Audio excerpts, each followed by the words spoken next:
Good evening. Proficiency in English is no longer an advantage, but instead an essential requirement to produce a workforce capable of competing at the global level. Minister for Education, Innovation and Talent Development, Datuk Sri Roland Sagawe said that in addition to having technical skills, graduates also need to master the English language so that they can communicate confidently and compete internationally.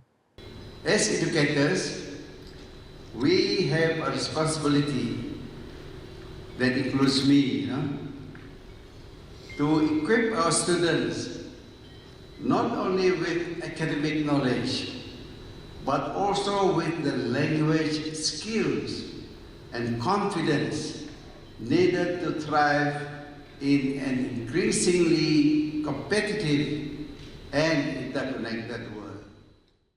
He said this when officiating the Sarawak English Language Education Symposium 2026 in Kuching on Wednesday.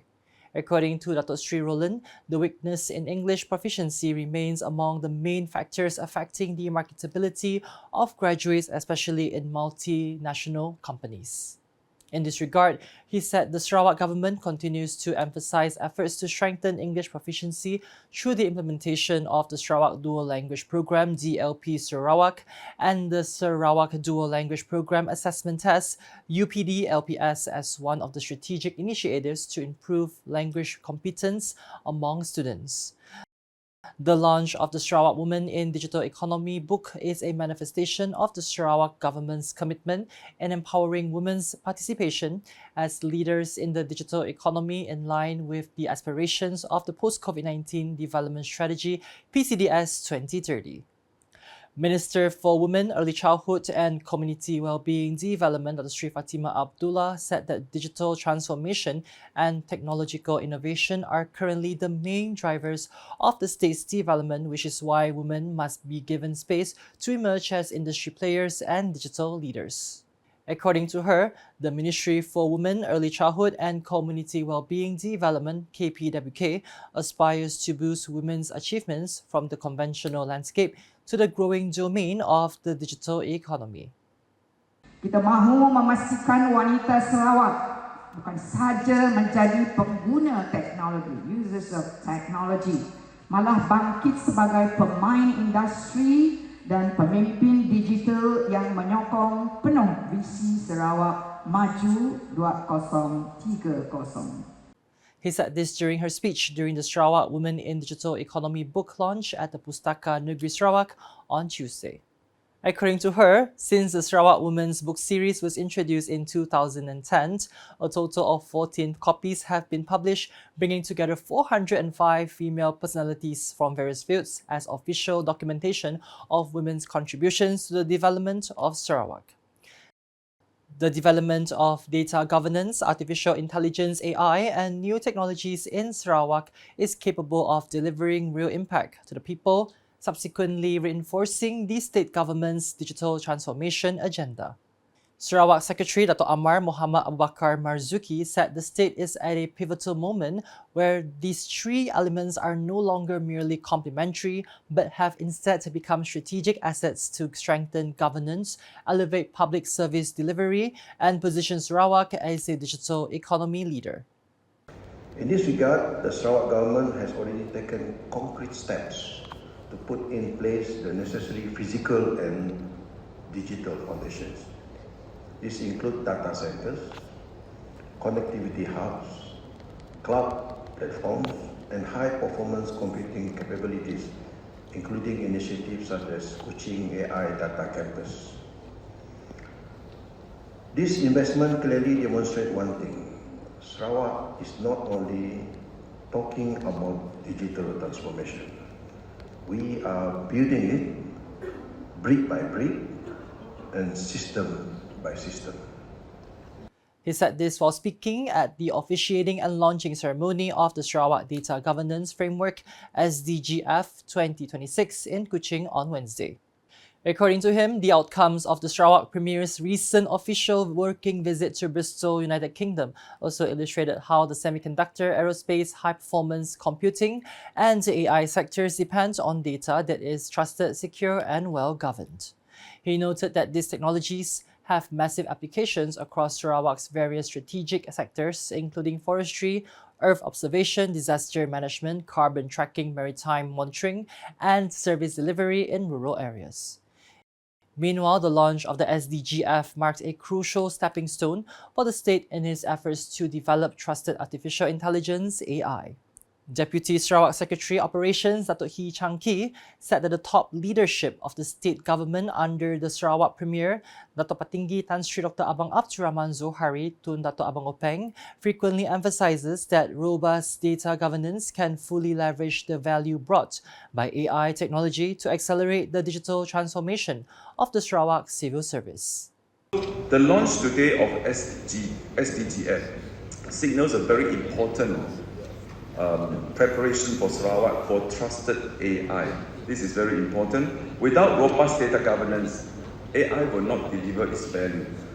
According to Dato' Hee, the successful realization of the SDGF is the result of close collaboration among the Sarawak Civil Service Digitalization Unit (SCSDU), Sarawak Multimedia Authority (SMA), Sarawak Artificial Intelligence Centre (SAIC), and Sarawak Information Systems Science in developing a more comprehensive data governance ecosystem.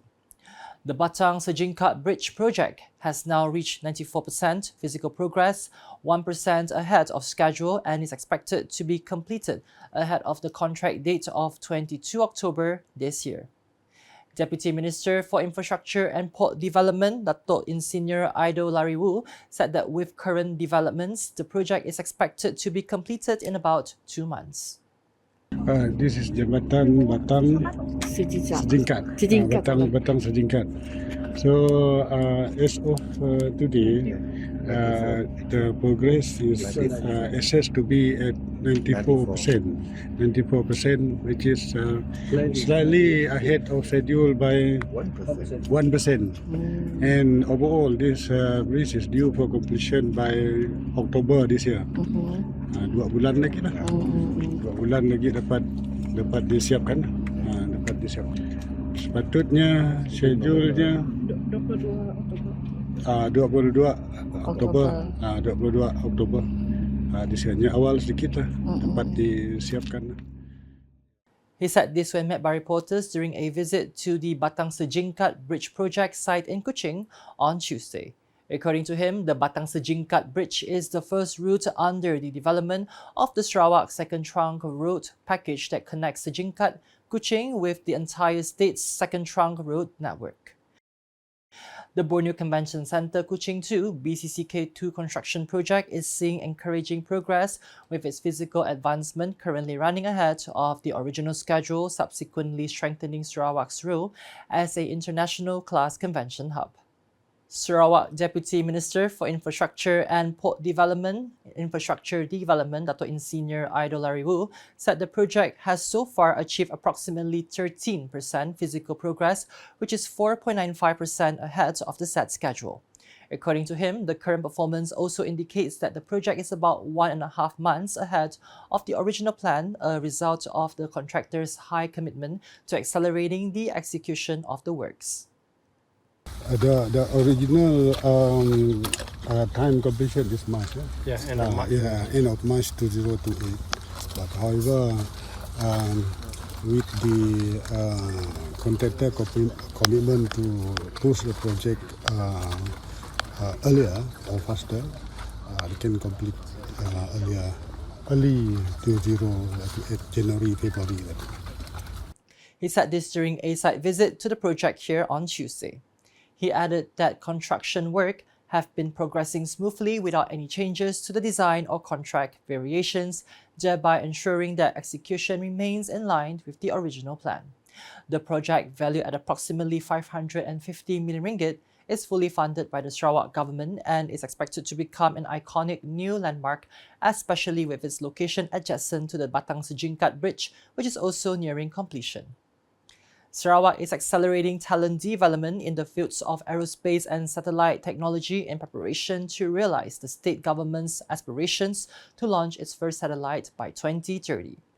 Deputy Minister of Education, Innovation and Talent Development, Dr. Anarapai, said this effort requires the development of a local skilled workforce from various disciplines because the satellite industry does not rely solely on aerospace expertise, but also involves engineering, information technology, software development, electronics, robotics, and data analysis. According to him, the involvement of Sarawakian youths in nanosatellite projects at the international level proves that local talent is capable of competing in high-tech fields, serving as an inspiration for more students to explore the aerospace industry. As you heard just now, satellite is not a one-man show. It's a multidisciplinary, from electronic engineers to software to computers to IT, even to cameras, So there's a lot of things and also on data analysis. He said this when met by the media after a live interview regarding the involvement of a Sarawakian, Irfan Anwar, in a nano-satellite project at Swinburne University of Technology Sarawak on Tuesday. He explained that the state government is placing emphasis on human capital development to ensure Sarawak possesses a highly skilled workforce capable of meeting the future needs of the satellite industry and the space economy. And that's the English edition with me, Philip Yeoh. More news can be found in our official portal, ukas.sarawak.gov.my, and social media platforms including Facebook and YouTube. We round up the UKAS Bulletin tonight with highlights from the launching ceremony of the Sarawak Data Governance Framework 2026 in Kuching on Wednesday. #Saluran Informasi Rakyat. Have a good night.